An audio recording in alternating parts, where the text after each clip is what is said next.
আমাকে আর একটা ছেলে খুব গুরুত্বপূর্ণ একটা কথা লিখেছে, বলছে যে স্যার আমি একজনের কাছে যেই জন্য কেমিস্ট্রি পড়তে যায়, সে ভদ্রলোক খুব নামি কেমিস্ট্রির টিচার। তো আমার একটু খুব খুঁটিয়ে খুঁটিয়ে প্রশ্ন করে পড়ার অভ্যাস আছে। তো ভদ্রলোককে প্রশ্ন করলে খুব বিরক্ত হন, বলেন যে তোমার এত প্রশ্ন করে লাভ নেই, যা শেখাচ্ছি শেখো, তাতেই তোমার ভালো, তাতেই তুমি যেইতে তুমি ভালো করবে, জাস্ট এই টেকনিকগুলো শিখে নাও।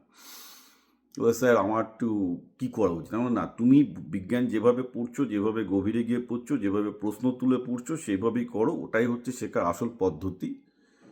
তোমার যেই জন্য প্রিপারেশনের আগে যদি বেসিকগুলো ক্লিয়ার না হয়, তুমি না যেইতে ভালো করবে, না হায়ার সেকেন্ডারিতে ভালো করবে, না কোথাও কিছু করতে পারবে ভবিষ্যতে। So don't worry about this thing. নিজের কাজে নিজে যেটা করছো সেটা ঠিকই ভেবেছো, সেটা ফোকাস করো। আর আর এই মাস্টারমশাই যেই পাইয়ে দেয়, ওই মাস্টারমশাই রোগ সারিয়ে দেয়, এটা হচ্ছে বাঙালি, মূর্খ বাঙালির মধ্যে প্রচার।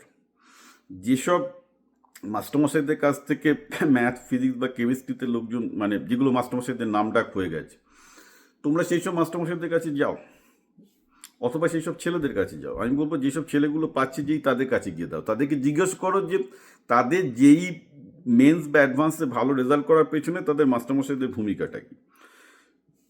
আমি তোমাকে গ্যারান্টি দিয়ে বলতে পারি, তারা বলবে হয়তো মাস্টারমশাইদের 5 to 10%, আমাদের 95%।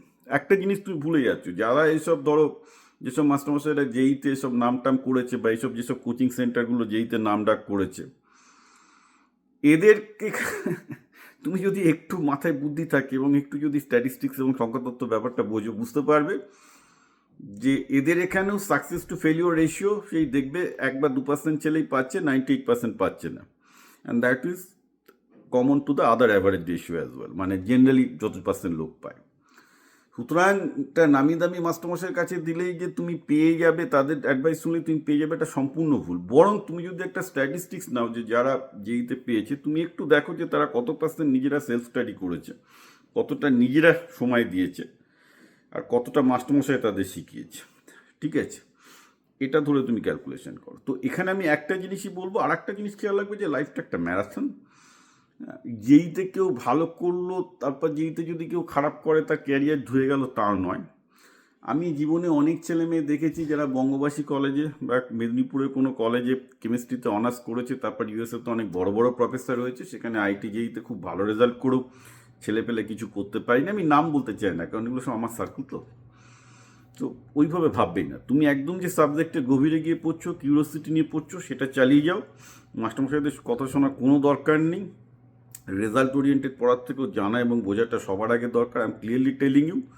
এবং জানা এবং বোঝা ক্লিয়ার হলে, হ্যাঁ, তারপর তোমাকে মক টেস্ট দিতে হবে, প্র্যাকটিস করতে হবে, এফিসিয়েন্সি বাড়াতে হবে রেজাল্টের জন্য, those are absolutely fine. But basic না বুঝে ওগুলো করতে যেও না, things will be disaster in your life.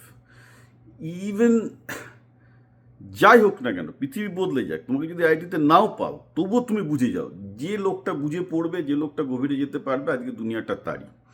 ওই টুকটাক টুকটাক লাগিয়ে দেওয়া, এদিক করলাম, ওই মাল্টিপল চয়েস কোশ্চেন করলাম, ওই করলাম, ওইভাবে লাগিয়ে এই এআই যুগে কেউ টিকতে পারবে না। যা আগে যা হওয়ার, তারপর 2-4টা হওয়ার হতো এইভাবে, এখন ওইভাবে হবে না। আর এই মাস্টারমশাই, নামি মাস্টারমশাই, এর কাছে না গেলে কিছু হবে না, ওর কাছে না গেলে কিছু হবে না, এগুলো বোগাস, টোটাল ননসেন্স, মূর্খ বাঙালির আর এক ধরনের মূর্খ চিন্তাধারা, এছাড়া কিছু নয়।